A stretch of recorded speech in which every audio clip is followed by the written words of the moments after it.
hierarchical of database.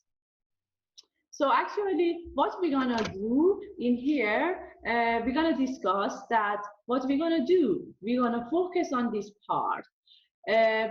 Previously, we defined the need for a structured approach to database design.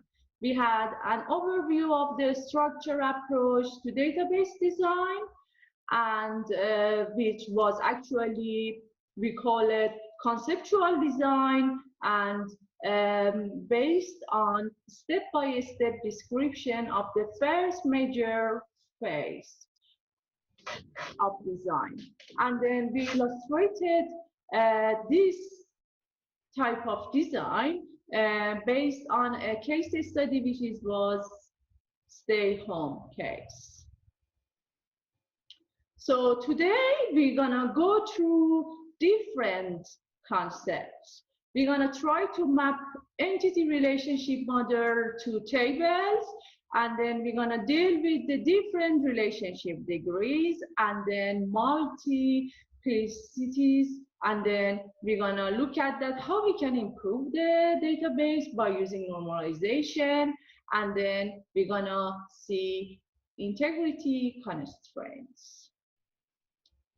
So in this video, I'm going to discuss logical design. When we talk about database design, generally there are usually two types of design. First of all, we do have first step as a conceptual design, and then we do have the logical design, which is the main aim of this lecture. So actually in logical design, our need is for find out how we are going to store data in a database without respect to relational database management system. In other words, it doesn't matter if it's Oracle or MySQL or SQL. We don't care what is the DBMS, and we are going to make our design irrespective to that. So we don't really care about what we know, what type of system we are doing, and actually everything in this lesson is regardless of our DBMS. And we don't care about the feature of anything like that. We try to put all that stuff aside and concentrate more on what our data needs, and the requirement for the data. What are those things that we have to store, and they are related to each other or not, and really we're gonna concentrating on the logical design rather than the conceptual design. Later we might move to the physical design, but for now we're gonna look at the just logical design.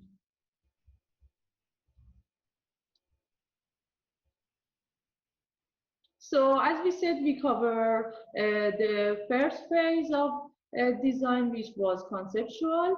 And here I'm gonna do a quick recap about different concepts for being able to start with logical design. Actually, we look at entity relationship model. So as you know, the entity relationship model describes the data which is required for business. This model should be totally independent from any implementation consideration. This actually we call ER or entity relationship model, and could be used as a basis for implementation of any type of DBMS or even a file system. So as you can see, entity relationship model is gonna be something similar to this figure, which we're gonna have entity attributes relationship, subtype, unique identifier, arc, and non-transferability. So which we are not gonna focus on this part, but I'm gonna mention just quickly. So we typically use the terms entity and attribute for being able to use the logical design. Some of you may already be familiar with the entity, and I'm sure that you are, because we went through that in previous lecture and the previous semester.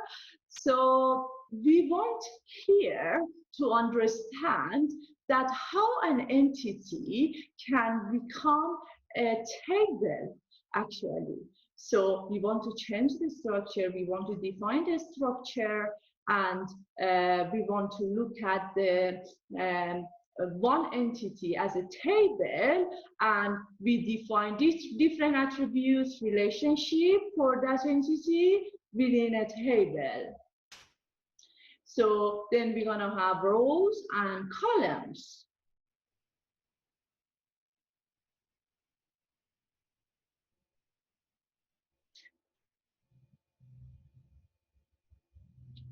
So database design, which we said is divided in different ways, mainly logical and conceptual. So is a conceptual design, logical design, and then physical design.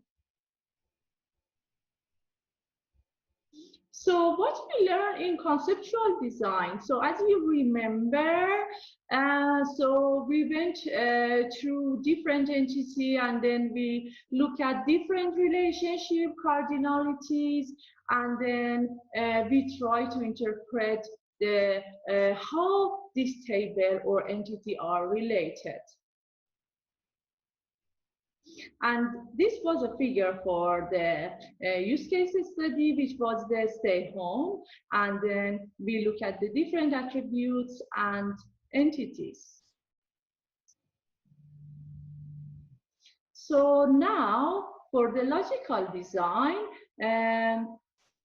we have our block with all of our entities. And as I said before, we are going to start with the entity name. We are going to list all of our attributes, and one of those attributes is going to be something like, in the case that we call it primary key, right? And then we're gonna look at different example to see that how we can actually have a good structure and design for our database.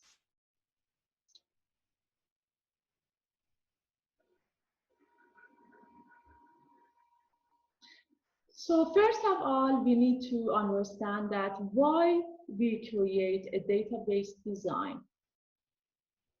So we mentioned earlier in the previous lecture, however, I'm gonna explain in more detail in here. So a new starting point at entity relationship model is a high-level representation which cannot be implemented as it is like an entity relationship model. So we need to do something. What is that? We need to do something to make it workable. And then we try to find a way that to validate and being agree of one entity model, and before going to the physical database design. So as I said, we're gonna look at the solution for mapping an entity to table. So which we call this analysis to design. or entity relationship model to physical design. How we can go through this? In here, we need logical design of database to be able to go through this level, to be able to actually construct a full building. We need to go through a mapping base, which we're gonna have to transfer and convert entity to a table, attribute to column, primary keys, primary user interface ID to primary key, and so on. And so also we do have a relationship based on the foreign key. If we want to explain this in more detail, I can tell you that changing from analysis to design also means changing terminology. So an entity leads to a table, first of all. So an attribute becomes a column, a primary unique identifier produces primary keys, and a secondary unique identifier produces a unique key. A relationship is transferred into a foreign key, and foreign key columns and constraints are the rules which the database must cope to be consistent, actually. So some of these business rules are translated into different constraints, other complex one. Some of them are just require additional programming, and you can implement them by the client side or server side, or even both. So the initial mapping of the entity relationship model is limited to the design of tables, columns, and constraints that can be declared. So for declaring the constraint, we say is a business constraint defined and can be ensured that at the server level, we're using a database language statement only, and so we don't need to use any coding, right? So let's get started to create a table based on the entity. So what is table? So a table is a simple structure for organizing data. So, and is divided into different concepts. So for having a table, we need column and rows. And then, for example, so if we want to have employees table in the structure, we're gonna have employees information in terms of the different columns and rows. So we're going to define rows and column in here. So each row describes a record and an occurrence of an employee for this particular example. And actually, so the records or rows are very important for the system. Columns are piece of information which try to describe the record and help us to distinguish between the large amount of the records. So, for example, address, birth date, and the ID of the department that the employee is assigned to. So we are going to use entity relationship diagram. This kind of diagrams, they are very well created, and so I mean that we need to ensure that the previous design, the conceptual design, is appropriate. Then we can move to the next step, which is logical phase. So as we said, we talk about this entity relationship diagram. However, we haven't talked about data dictionary. But what is the data dictionary? I'm sure that you know that we use data dictionary to be able to explain the data. So let me give you an example. You may collected some data such as business document, and then you're gonna try to look at different procedures that you may need to apply on those questionnaire or interviews, or those forms or application, I mean the basic shape of the data, to be able to provide the information useful, to take out all of the useful information, and then um, you need to be able actually to provide the requirement for the system. And then what you need to do in here, you need to save the data, you need to store data. So for saving the data, we need to have a proper discipline, right? So we need to just obey different rules and regulations within a database. So for example, previously in the previous lectures, you used normalization, right? So in here, so we look at the we look at some different type that help you to identify the entities.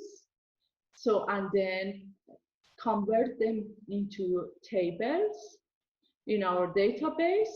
So and then you need to be able to distinguish between different records based on those attributes, right? So we have different kind of attributes. So sometimes you do have a complex, sometimes you do have simple attributes. So and then we need to be able to find a relationship and correlation between different attributes within the database design tables. So we represent entities previously by using this entity relationship model. We're gonna use this entity relationship model to be able to have some table. So an entity, as I discussed, so is a place, person, or a thing that we have to keep track of that in our database. So once you know what all of your primary entities are going to be, or the major topics which you identified in the previous lesson by using normalization to be able to find a proper relationship, adding table, reducing table, and using different foreign keys. So now you are going to have the name of the entity, and that will eventually become our table name in a physical design. And then in addition, one of those attributes that you identified is going to be a primary key, and it gets a special place in the diagram, so it gets in here. So for example, we do have a entity or table name, DVD copy, and then we do have a primary key and different attributes, right?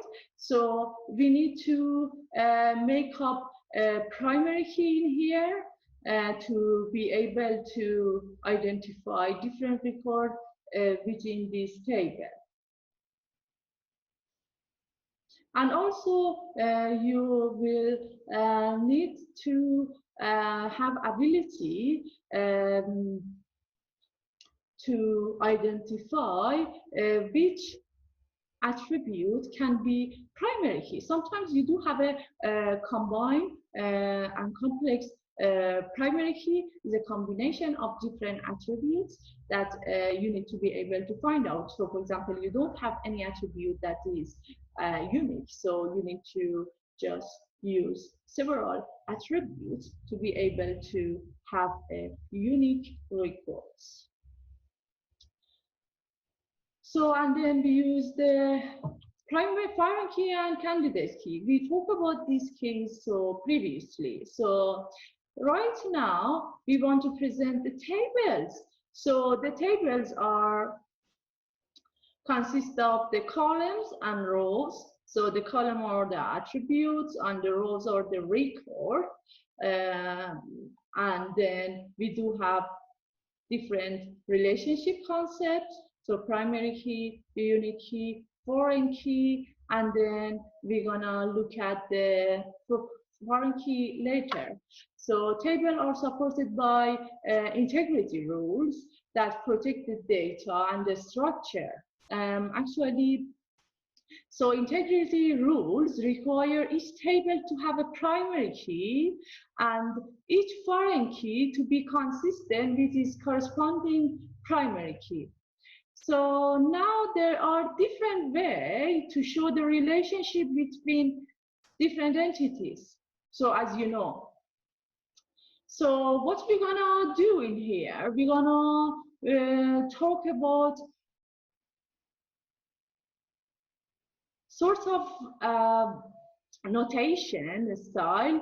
We're gonna look different notation.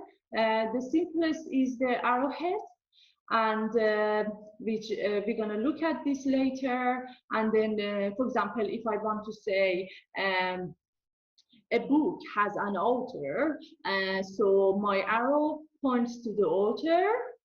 Yeah. In other words, the foreign key points to the primary key and author, and that's what we call it.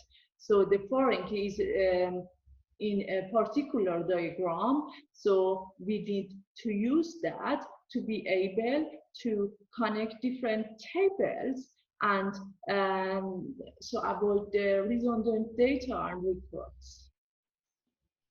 So in here you can see different relationships. So we want to see that how we can actually map a one-to-many relationship into a table to the physical design.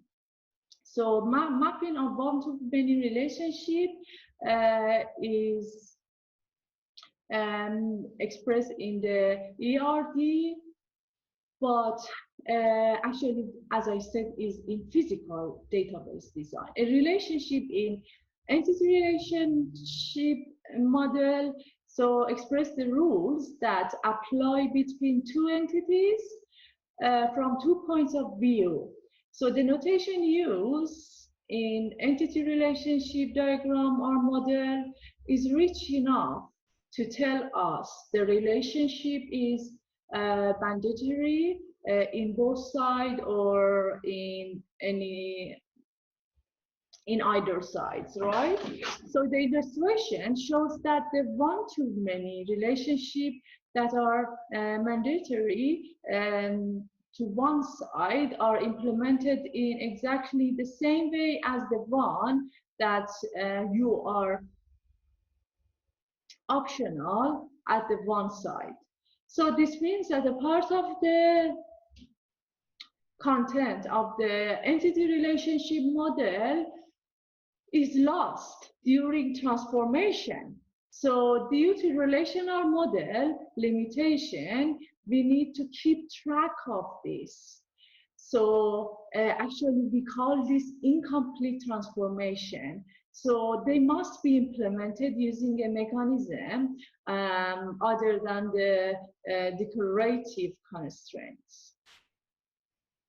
So yeah, whatever I'm saying that is more related to the integrity. So I'm covering everything we're gonna go through. I'm just trying to find a constraint and integrity constraint in there.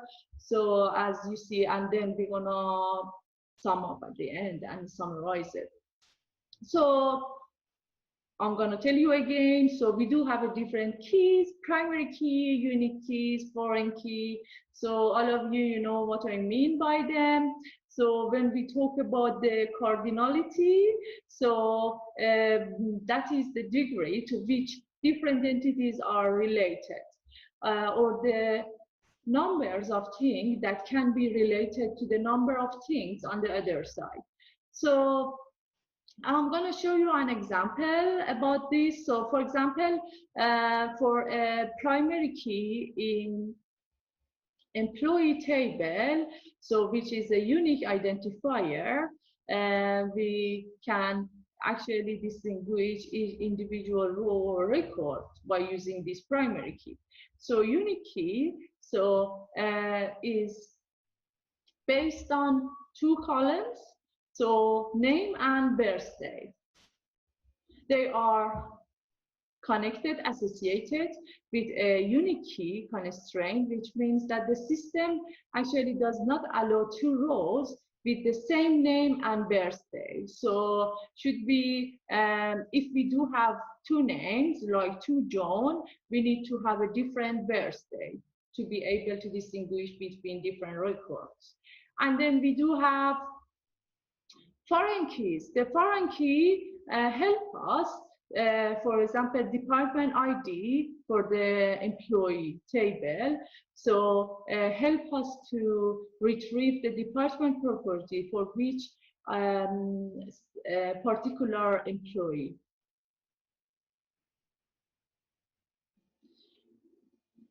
So I'm just gonna quickly mention the subtype and subtype or ARC implementation in here. So as we said, we have in physical view, we do have rows and columns, and then we gonna use the relationship tools, which are foreign key and primary key. So when we have the foreign key, and then we have the basic table, then we are able to have a structure and organized view of the database.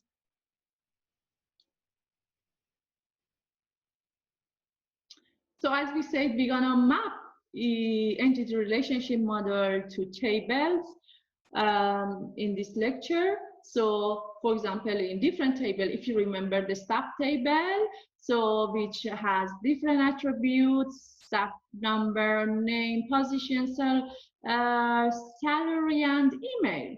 So, and then we do declare different primary keys and alternate key. Alternate key was email, and then the primary key was staff number.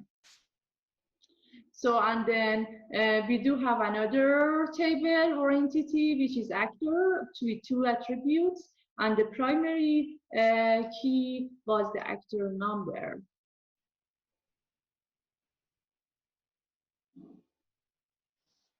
So for now, I just very quickly mentioned the foreign key, and I said I'm going to talk about the foreign key in more detail, and now is the time.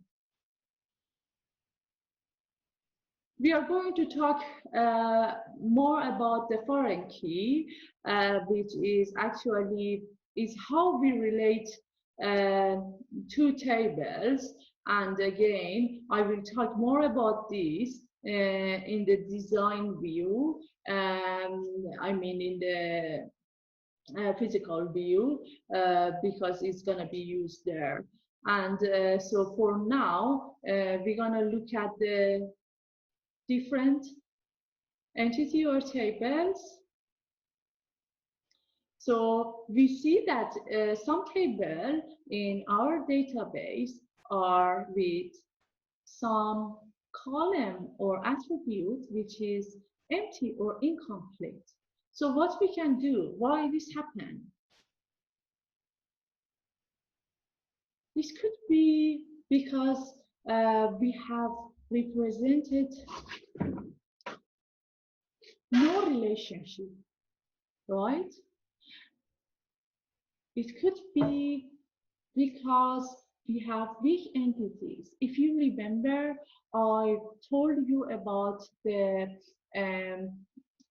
problem of the different entity and table when we don't define the primary keys and the foreign key.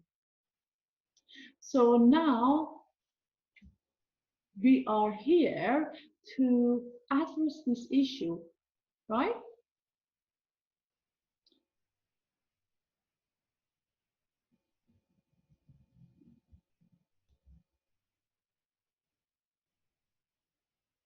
So we need to provide and define the relationship between tables. So what we call this? We call this cardinality, if you remember, number of valid relationship in arcs. So we call this n, and we say minimum number of arcs are n and maximum are n. Sometimes we do have one-to-one, sometimes we do have zero, which is shown with the dash line. So it's good you learn this notation. And 0 to n, and then sometimes we do have a 0, 1 dash line, and with these circles. So you are sort of subdividing which noun describes some things, and which one are something that we are actually going to keep track of in database. So some of the nouns are uniquely identified as a specific stance of an entity. So in some cases, it might be a case that a collection of nouns that describe something, and in some cases, a single noun may describe an entire record. So it's a different type of the description, right? So one of them is describing one concept, some of them is describing many or several concepts. So what we can do, so actually we want to try to find something that like something unique that we call it primary key to help us to have a single instance, right? So so then probably we call that primary key as a tool to help us to distinguish between different records, right? And it was used in normalization as well.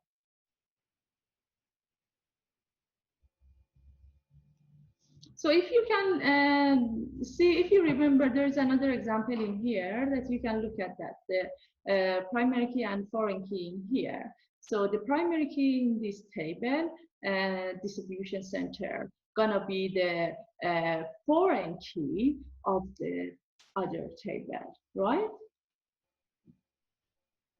So very easy, simple.